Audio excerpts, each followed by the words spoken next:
I also wanted to add, I think this concept of civil unrest, of a civil war, it's not a crazy one. Newsweek had a very important article today, and they were talking about how civil unrest historically is the norm after pandemics. And they talked to two political scientists, and they said between the 1300s Black Death and the 1918 Spanish flu, there were 57 pandemics, and there was only 4 cases of them that didn't result in a revolt or large-scale protest afterwards. And they actually announced a number of times. Yeah, the cops just walked in. Yeah, I don't know what's going on here. Should we? Yeah, that I was looking at my notes and I was like, did somebody SWAT you? Yep, somebody swatted us. Did they really? Swatted us? Yep, somebody swatted us. So that's How do you know? what that How do you was. know? I have somebody texting me. Oh, Yeah, okay. so Tim's gonna go Wow. take care of So, business. yeah, just a police officer stroll entered it in. here, looked around because it looks like someone swatted this live broadcast here. Glad they didn't come in here busting, man. I'm glad. Yeah, man. I mean, that's something that's extremely dangerous, extremely reckless, because, you know, SWAT incidences have led to a lot of innocent people Literal dying. death. Dogs being shot, people thinking that their house is being raided by criminals defending themselves. So whoever did that and they're listening, like, yeah, those things, you know, and it's a healthy penalty if you get caught swatting. That's a felony crime, and you can spend years in jail over it because the inherent risk. If a police officer, you know, believes that swatted, it's confirmed. If the police officer believes that there's who knows what they said, you know, they could have said somebody is screaming for help, kidnapped. Someone's kidnapped here. We need to send in and just police say. officers. And I heard a boom. Yeah, I don't know they if you opened that door loud. they hit. So what if we were in here, you know, and we saw them and we pulled the trigger on them? Yeah. And now we're in a shootout with the police. You can get them hurt. We can get hurt. You know, it's crazy. Did that happen to you while you were on the force? Did you ever get caught? No, All we right, we never got caught on that. I'm gonna tell you guys what just happened. I just walked out of the room. The cops walked in. They walked around with flashlights. We've been swatted. I am extremely unhappy with this because I can't necessarily be mad at the officers. They were very polite, but I do not like cops coming into my house when we have mats all over the place. They come back with a warrant. Yeah. And I don't know who let them in or why. Yeah, what happened? I understand they're here because we got swatted. A report was made that 2 people had been shot and killed, and that the gunman was threatening to hurt themselves. They didn't send a SWAT team. It was just a couple of officers. I don't want to drag them or be mean to them because they were polite. But I'm not happy with the idea that they're walking into our studio while we are live. They're walking around. Cop immediately, I walked out of the room. He immediately came up and said, "I'm really, really sorry about this. We're not trying to, screw with you or ruin what you're doing. Here's what happened. We got a call. 2 people had been shot and killed, and a person was going to be killing themselves. We have to check it out, make sure everything's okay. We're going to be doing a sweep once we figure it out." And I'm just like, come back with a warrant. But I have to say, this is what I have to say. I don't think that they believe that was 100% true. There's no way on planet Earth that only 2 officers would show up to a shooting, double homicide with a barricaded subject. Yeah, tell them to leave then, and like. Well, then let me just explain this from a police perspective as well. Is that if the police do a swatting call, right, and it's found to be illegitimate, Right. they, any evidence that they think they may have or is suppressed because this was an illegitimate entry into a house.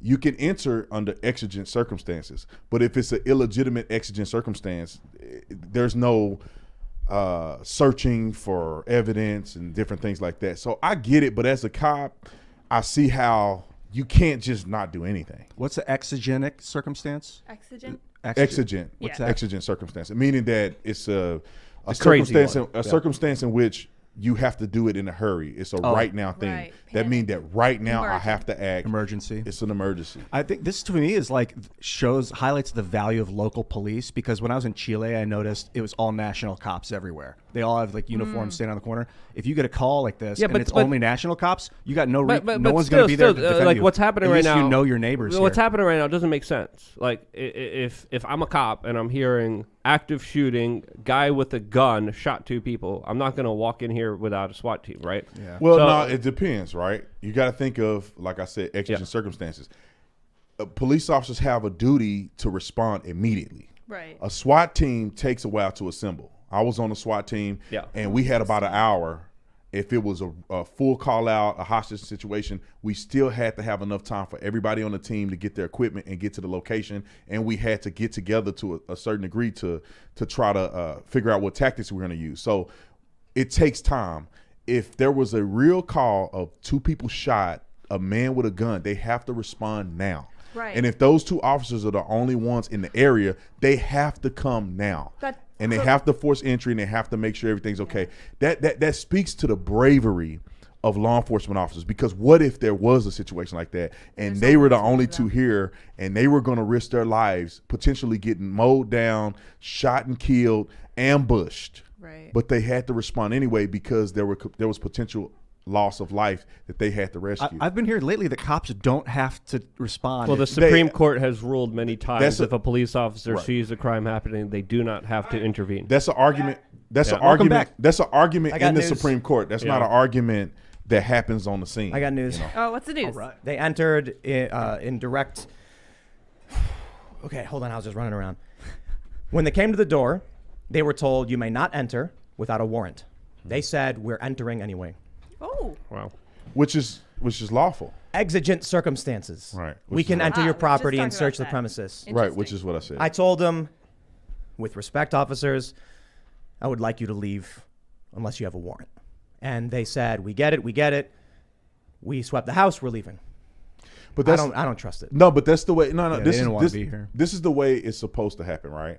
And you're right by saying, "Hey, are you guys done? You need to leave." The police officers have to check, because if they show up here and there's a dead body in the room somewhere, because somebody, just say if somebody in the house called and said called it in, but they actually did something to themselves, and the cops just showed up and said, "Oh, there's nothing there." The next morning, there's a dead person in the house. Who's going to be held liable? So a quick sweep is reasonable, and then they have to leave. For future reference, Yes. cops ever walk in like that, put on the room cam. Okay. Yeah. Oh, nice. Well, it takes me a minute to switch it over, but yeah. For sure. Yeah. Or whatever I was like, camera I know what shows to them. do. So Brandon was talking, and the cops are like walking around with flashlights, and I'm like, I saw all their faces too. Everyone And- looked. I was yeah, like, and- what's and- everyone looking at? the one cop, he like waves over to me, and I'm like, no. I'm like recording. I We're- thought we're live. What are you I doing? thought, Join I the thought it show, was a man. friend of yours. I thought he knew you. Oh, I no. thought he was coming to the show because I saw the door, but I'm like, who's coming in during the podcast? Going on. Well, I feel bad. They were being nice, and I understand like someone calls in and says people are dead. Yeah. And they're like, let's go check it out. And their mentality is like, we're going to be protecting Tim and his house and everything. With our lives, and we don't know Right. what's happening. Yeah, You see, it was only 2 of them. There were 3. Oh, No, three. there were like 4 or 5 Oh, guys. 4 or 5, Okay. which is good. Because that was the upstairs Good, guys. good. But when you brought up like, there's no way they wouldn't come with gear, they wouldn't be prepared. I think when they got here and realized everything was looking normal, they were like, okay, let's just do a check, but it seems like a swatting, right? The Yeah, problem I have with it is, I don't want to blame the guy, because there's a circumstance of, what if someone got killed? What Right, if they're exactly. really in trouble? Yeah. But then the problem is, what if they can just use exigent circumstances as a pretext to come into my house? We have doormats at every door that's come back with a warrant. That's not a joke. So Allison, who was downstairs, they come to the door and says, "You cannot come in without a warrant." And they said, "We are coming in anyway. We have exigent circumstances." And then I was like, because when they walked in here, I'm like, who let them in? Yeah, of course. First No, they thought. let themselves in. Yeah, but you got it.